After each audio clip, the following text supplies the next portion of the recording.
Hi guys, welcome to Short Scary Hmong Stories channel. The story today is called The Haunted Farm.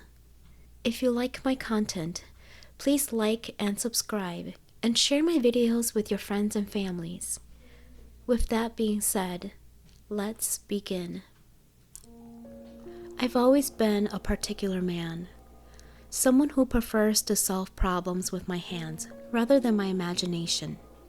When my family and I moved to this small farm I bought on the market, I was confident I can handle everything that comes my way. After all, the farm was perfect. It has a field of corn, grazing cattle, and a sturdy red barn. On my first night at the farm, the house was quiet as an old home could be, save for the usual creaks and groans. But as the clock struck midnight, an unsettling noise jolted before me. It was the sound of thumps and bangs coming from the barn.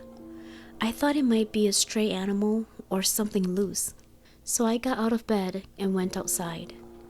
The moonlight cast an eerie glow over the barn, making it look kind of creepy if you ask me. I noticed the barn door was slightly ajar. Cautiously, I approached, the wooden floorboard creaking under my boots. Inside, everything seems in order. My tools are still hanging on the wall, and all of the animals that I recently purchased, they are all sound asleep. I sigh in relief that maybe this noise is just my imagination. I locked up the barn and went back to bed, hoping for a peaceful night. The following day brought strange occurrences. Tools would be misplaced, lights would flicker on and off for no reason at all, and a chilly draft would occasionally sweep through the barn. But the most unsettling change was the animals. They seemed very restless. The cows and the chickens, they were very skittish and also very agitated. One evening, when I was feeding the chickens, I saw something, a shadow figure standing by the barn. It was fainted, almost like smoke, but unmistakably human. I blinked, and in a second, it was gone. I shook my head and could not believe what I just saw. I am a true believer of God, so I tried to brush it off as I didn't see nothing that day. That night, a loud commotion woke me up again. This time, the sound was desperate and chaotic. I rushed outside to find the barn in disarray. Feathers were scattered everywhere, and my favorite rooster was missing. I noticed a deep claw mark on the ground leading towards the wood. I followed them, but found nothing. Troubled, I returned to the house and loaded my gun. I walked around the barn just in case I see something, but I couldn't find nothing. No trace, no more footsteps. I couldn't stop thinking about my favorite rooster. You could say that rooster was my prize winner. Days turned into weeks, and the disturbance only grew worse. I began experiencing vivid dreams about the farm's past. In the dreams, I saw people, families, children, and workers living and working on this land together. At first, they looked happy, but their faces soon twisted into scary, terrifying faces. Those people in my dreams, they look like they're from the 1800s, the way they dress and the way they present themselves. I knew they're not from this time. They seemed to be trying to tell me something, but their voices were very muffled, down, and mumbling. I could not tell what they were trying to say to me. On a particular day, it was very foggy that evening. As I was closing my barn, I saw the ghostly figure again. This time, it was clear, a translucent man with a sorrowful face, and his eyes were so despair. The figure reached out his hands, and a chill penetrated my very core. I tried to speak, but no words came out. The figure simply faded away, leaving me standing alone in the cold night, feeling more isolated and frightened than ever. The ghostly apparition was just the beginning. The attacks on my animals escalated.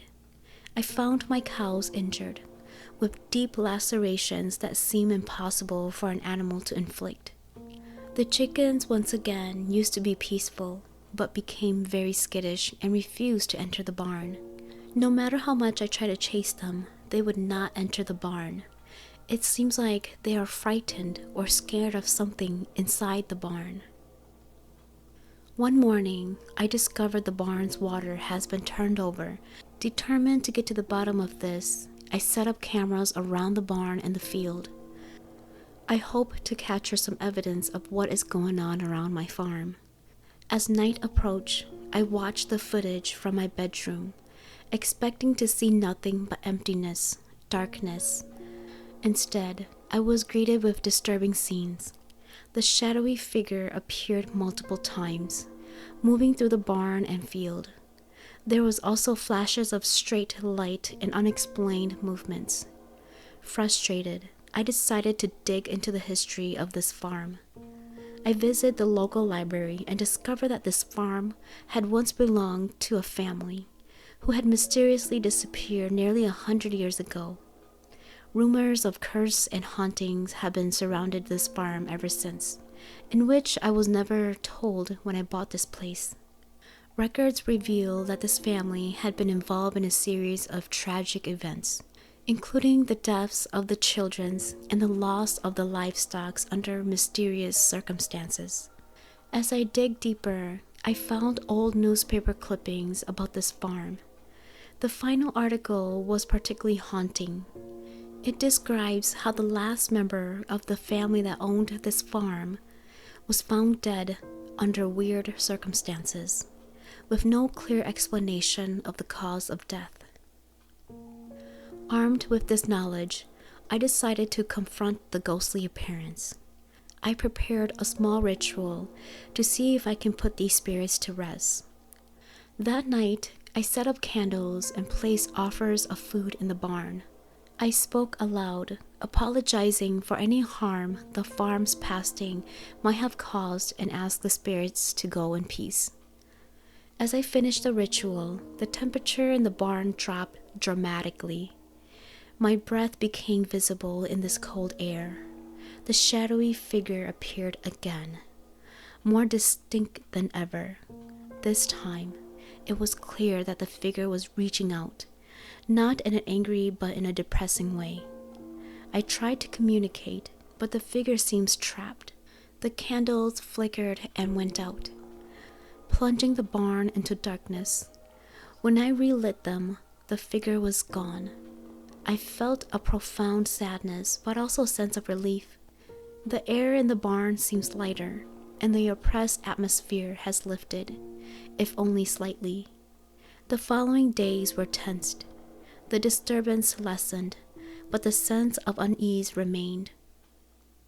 I continued to experience unsettling dreams and occasionally ghostly sightings, but the attacks on my animals ceased. I wonder if I truly was at peace with the spirits. One evening, while tending to the field, I heard a small scream coming from the barn. Rushing back quickly, I found that the barn's doors had been ripped from its hinges. Inside, the chaos was overwhelming. Tools were scattered and a strange dark appearance covered the floor. The shadowy figure was back, with its violent energy that seems to be tearing through everything in the barn. I knew I had to act fast. I quickly grabbed the ritual tools I had left before and began the ceremony once more. The barn started to shake, and the air cracked with menacing energy. My voice very shaken, but I still chanted the words. Then all of a sudden, the temperature dropped. The barn feels silent. The figure, now more defined than ever, appeared before me. It seems to be pleading, its face twisted in agony. With all my remaining courage, I continued the ritual, hoping this would be the final release the spirit needed. As the last words of the ritual left my lips, the farm became quiet. The shadowy figure dissipated into a soft, luminous light. I collapsed to my knees, exhausted and drained. The farm's temperature slowly returned to normal, and a strange calm settling over the farm. In the weeks followed, my farm became normal again. The animals are more at ease, and the once eerie atmosphere seems to be lifted. The apparitions are rare, and the attacks ceased altogether. I never forget the haunting experience I endured, but I found a new sense of peace. I continued to care for the family and the farm, although I do have more respect for my land and its history.